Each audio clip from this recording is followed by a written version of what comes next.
I think Canada would be much better off being a 51st state. Let's be very clear. Conversations around a 51st state are a non-starter. It's never going to happen. Donald Trump has just confirmed his plan to annex Canada. Yes, you heard that right. In a stunning statement, Trump says making Canada the 51st state is a real thing. His reasoning? The U.S. supposedly losing $200 billion a year to Canada, and he's not going to let that happen. Here's what he said in his own words. You announced tariffs on Canada and Mexico. You immediately got action from both of them on border security and drug interdiction. I did. A lot of action that nobody expected. Is that good enough? No, it's not good enough. So more needed in 30 days. Something has to happen. It's not sustainable. And I'm changing it. You know, the Prime Minister said this weekend to a group of Canadian businessmen, he was at a private meeting, he said that your wish for Canada to be the 51st state is a, quote, real thing. Is it a real thing? Yeah, it is. I think Canada would be much better off being a 51st state because we lose $200 billion a year with Canada, and I'm not going to let that happen. It's too much. Why are we paying $200 billion a year, essentially in subsidy to Canada? Now, if they're a 51st state, I don't mind doing it. You said the tariff is a beautiful word. There are some signs in the markets, consumer confidence, that they're a little jittery. So if all goes to plan, when do you think families will be able to feel prices going down, groceries, energy, or are you kind of saying to them, hang on, inflation may get worse until it gets better? No, I think we're going to become a rich... Look, we're not that rich right now. We owe $36 trillion. That's because we let all these nations take advantage of us. Same thing, like $200 billion with Canada. We owe $300. We have a deficit with Mexico of $350 billion. I'm not going to do that. I'm not going to let that happen. But Canada is a sovereign nation with its own military, and they're certainly not going to let this happen without a fight. The Canadian Armed Forces exist for a reason. So what exactly is Trump thinking here? As if that wasn't enough, Trump has also proposed relocating Palestinians from Gaza to beautiful new communities somewhere else.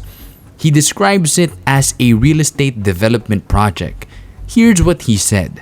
Beautiful communities for the 1.9 million people. We'll build beautiful communities, safe communities. Could be 5, 6, could be 2, but we'll build safe communities a little bit away from where they are, where all of this danger is. In the meantime, I would own this. Think of it as a real estate development for the future. It would be a beautiful piece of land. Would the Palestinians have the right to return? No, they wouldn't, because they're going to have much better housing, much better. In other words, I'm talking about building a permanent place for them. Because if they have to return now, it'll be years before you could ever. It's not habitable. It will be years before it could happen. I'm talking about starting to build, and I think I could make a deal with Jordan. I think I could make a deal with Egypt. You know, we give them billions and billions of dollars a year. This isn't just a ridiculous idea.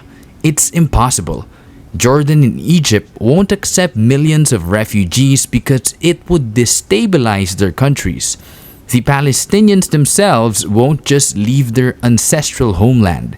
And no, Trump won't be able to make a deal to push them out. This is an unrealistic fantasy. Even some Republicans are calling Trump's ideas completely insane, though they sanitize their language. One even said, taking over sovereign countries? Not happening. But the real question is, why does no one talk about Trump's obvious mental decline the way they do with Biden?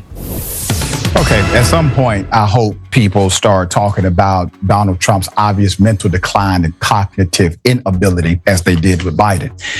This is insane. Imagine Biden or anybody else you take seriously in politics saying something like this.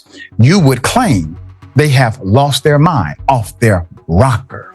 The fact that you have a proposal from a sitting U.S. president to colonize, actively colonize, 2 regions, not 1, 2. No agreement from anybody, no coalition from anyone, shows you the level of extreme disconnect this individual has toward humanity itself.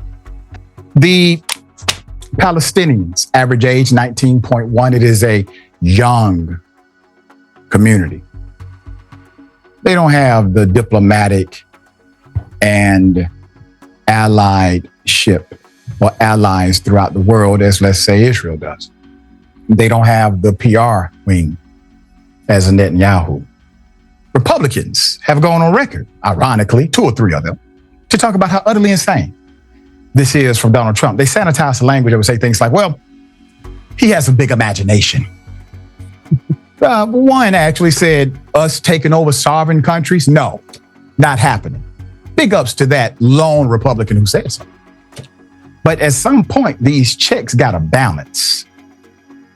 At some point, these checks got to balance. I'm talking to the Republican lawmakers. You are a balance and check to the power of the executive authority. Use it. He's proposing these things because he believes you're all feckless cowards. If any other politician said this, they'd be declared unfit for office. But when Trump says it, his supporters call it genius. At what point will the Republican Party start holding him accountable? The bigger issue here is how Trump's reckless statements could impact global stability. Annexing Canada? Impossible. Forcing Palestinians into exile? A humanitarian disaster. And let's not forget, Israel says it's only at war with Hamas, not all Palestinians. So why are Palestinians the ones being displaced? This is why Trump's words matter. These aren't just outrageous headlines. These ideas, even if never implemented, have real-world consequences.